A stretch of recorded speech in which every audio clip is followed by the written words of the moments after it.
Hi, this is Mr. McGovern. This is the 8th video in the electric circuit series. We're looking at total current. So what do I mean? I mean this is the power supply that we use in our classrooms. And you'll notice here we can control the total voltage that we want in the circuit with this knob. So at the moment it's on 2 volts, but I can dial it right round to 12 volts. So I choose what's in the circuit, total voltage. How do I choose the total current? Because there isn't a knob there for it. If you turn over the back, there's nothing for it as well. And it turns out you don't control the total current with a knob just like you do with the voltage. It turns out the total current depends on what is in the circuit. And we can calculate it using Ohm's Law. So if you rearrange that V equals IR to find I, and you're looking at the total, then the total current depends on the total voltage and the total resistance. It depends on the power supply, and it depends on what resistors are in the circuit. So here I have a circuit here with a 5 ohm resistor. I can do the calculation of V over R and I get 2 amps.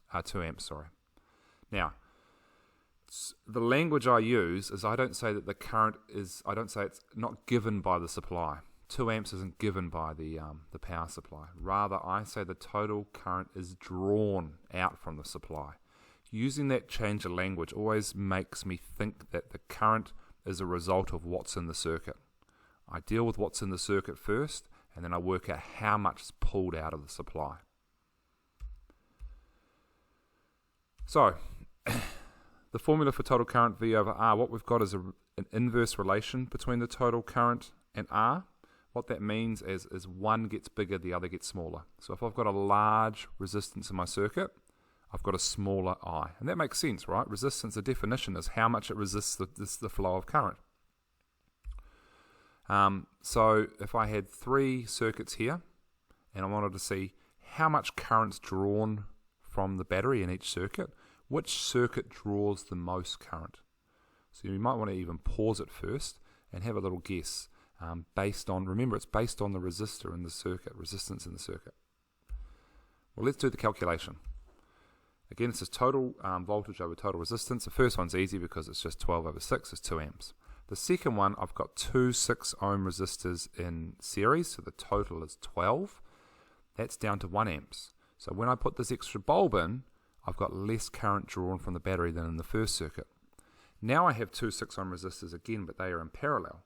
And when I work out that total resistance in parallel, I've got to use the 1 over formula. 1 over RT equals 1 over the first one and 1 over the second one. 1 over 6 and 1 over 6, when you go through the maths, as I did on a couple of videos ago, you end up with a total of 3 ohms. Now, when I put that in my total current formula, 12 divided by 3 is 4 amps. So here in the second one, we had 2 light bulbs, and only 1 amp, a relatively small amount of current compared to the first one was drawn out. The last one, however, same 2 bulbs, but because I put them in parallel, that made the total resistance of the circuit smaller.